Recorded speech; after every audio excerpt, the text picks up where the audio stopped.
Hello everyone, my name is Amparo. I'm going to talk about my teaching practices. But first, I would like to give you a short description of my group. I have a group of 19 students, 12 boys and 7 girls. They are in 5th grade. I have 3 students with non-significant accommodations and 3 students with disruptive behavior. They all have a pretty good attitude towards English. However, their vocabulary is very basic.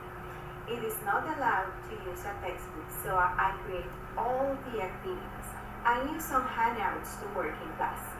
They love role plays and competition games, but even when I would like to create more complex activities, it is difficult due to time limitations. We only have 3 lessons per week. Fortunately, the class has enough space and light, and the light is pretty good. I have access to a projector and a computer, so I try to prepare PowerPoint presentations and videos, which they really enjoy. Now that you know the basics of my group, let's start reviewing my teaching techniques.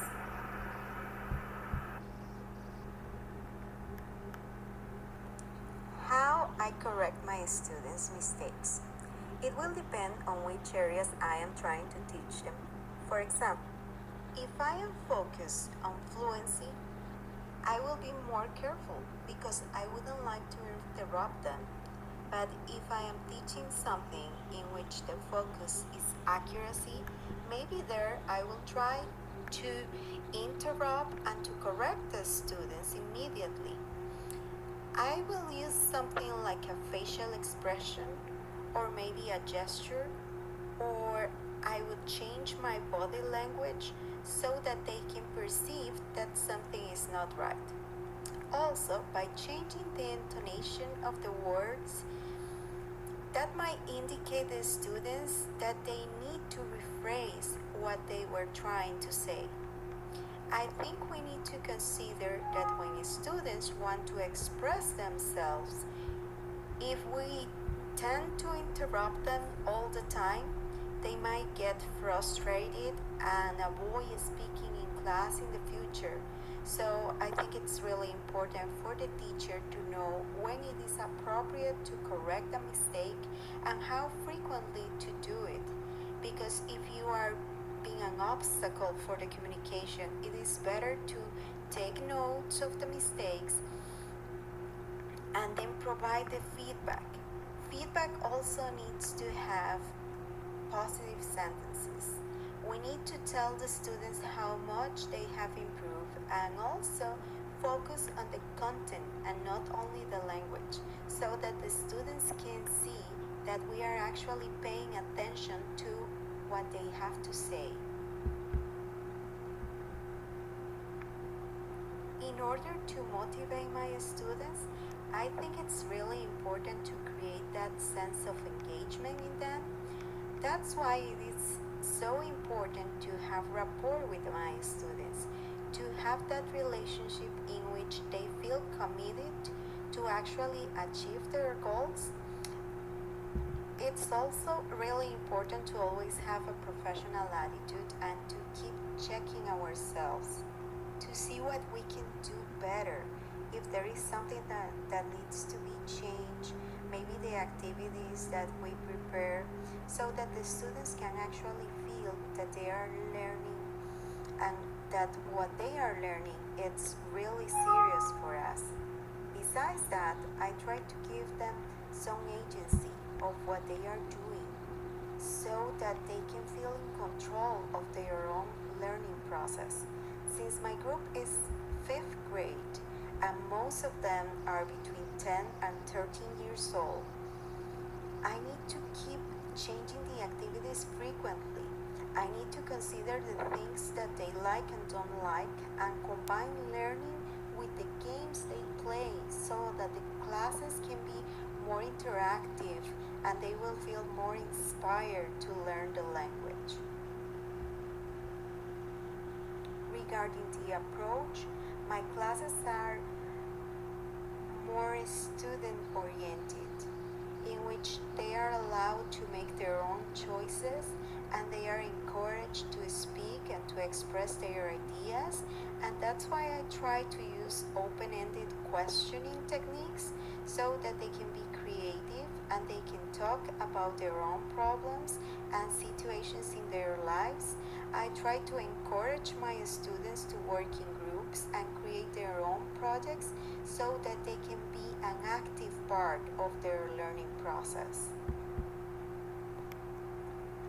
I think during the activities I prepare for my students, my role is more like an organizer because I try to make them feel engaged about what they are going to do, and I want them to always feel excited.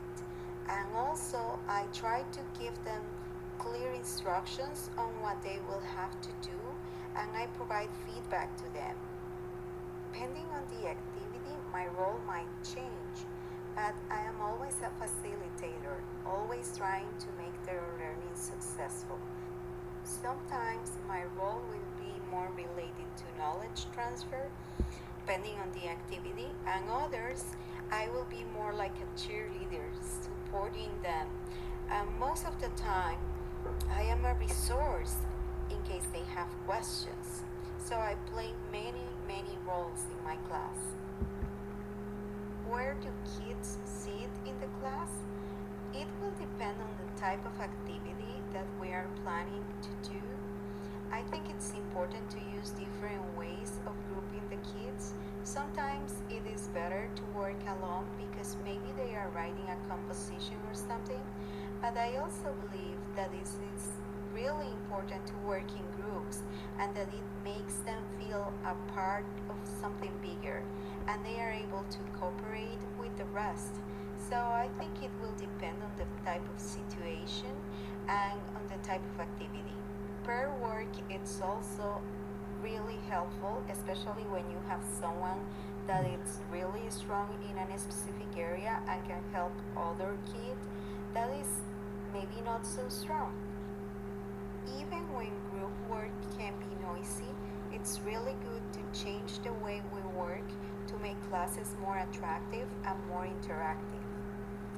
When giving instructions, the most important part is that we need to be really clear and keep it simple. Instructions should be provided in the appropriate order because if not, this might get the students confused. We need to describe exactly what we need them to do, but in really simple words so that there is no space for confusion.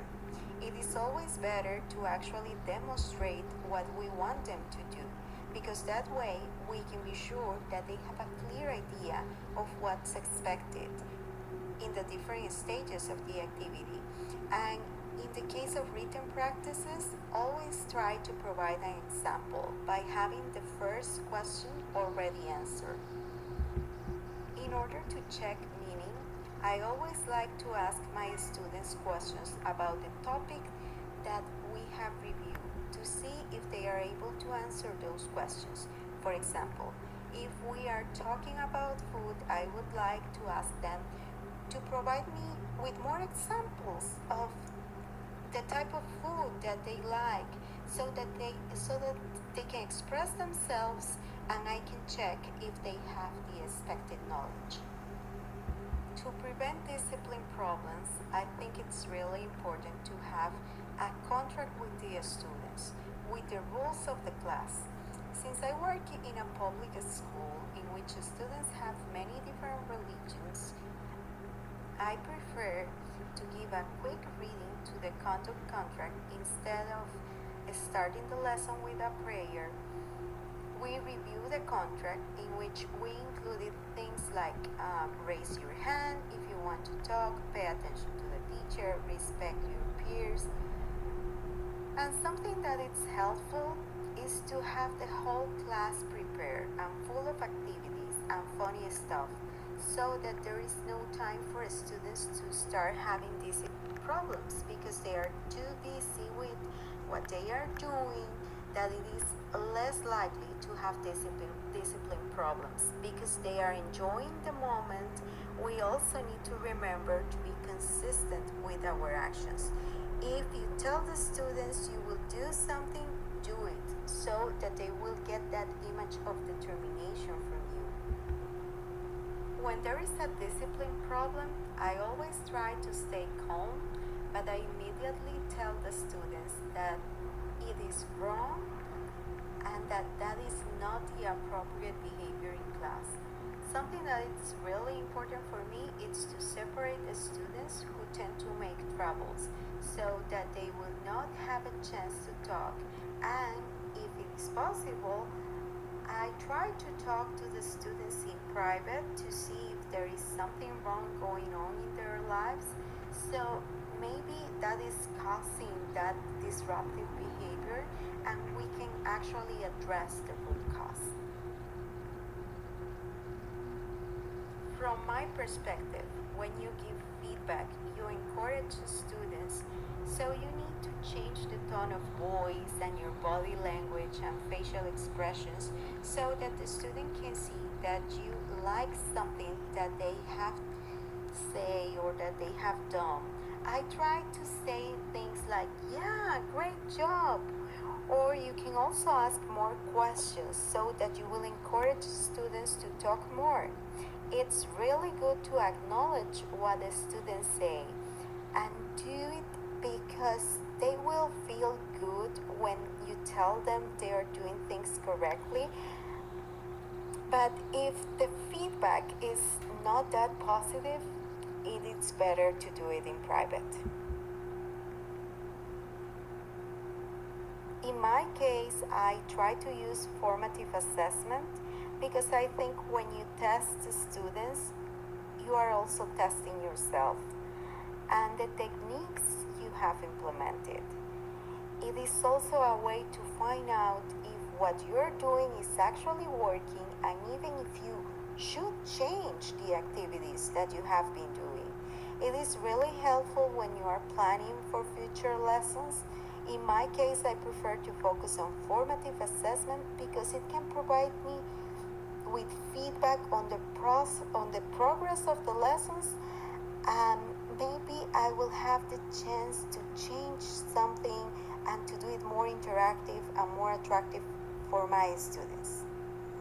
Related to the materials we use, since it is not allowed to use a textbook in the school that I work for, I try to look for alternative resources, maybe things available on the internet that will interest my students, like songs or videos of things they can relate to.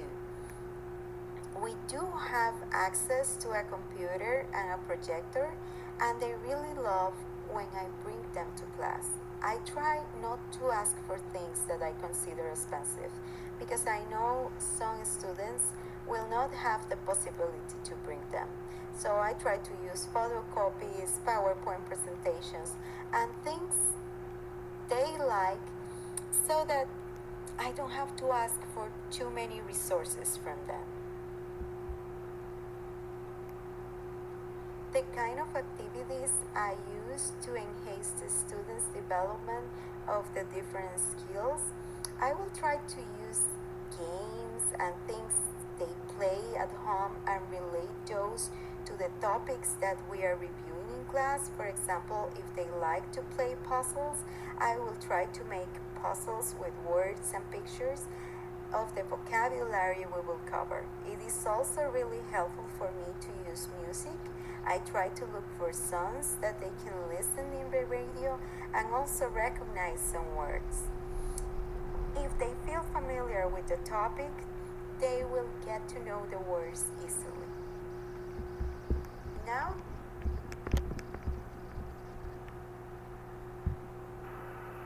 that we have reviewed some of my teaching practices, I would like to add that education is a continuous process for both teachers and students, and every group is different, so probably I would do things differently if I had another type of group. So please remember that our teaching style and techniques should always be adapted to our students in order to address their needs, interests, and expectations. Thank you for your time.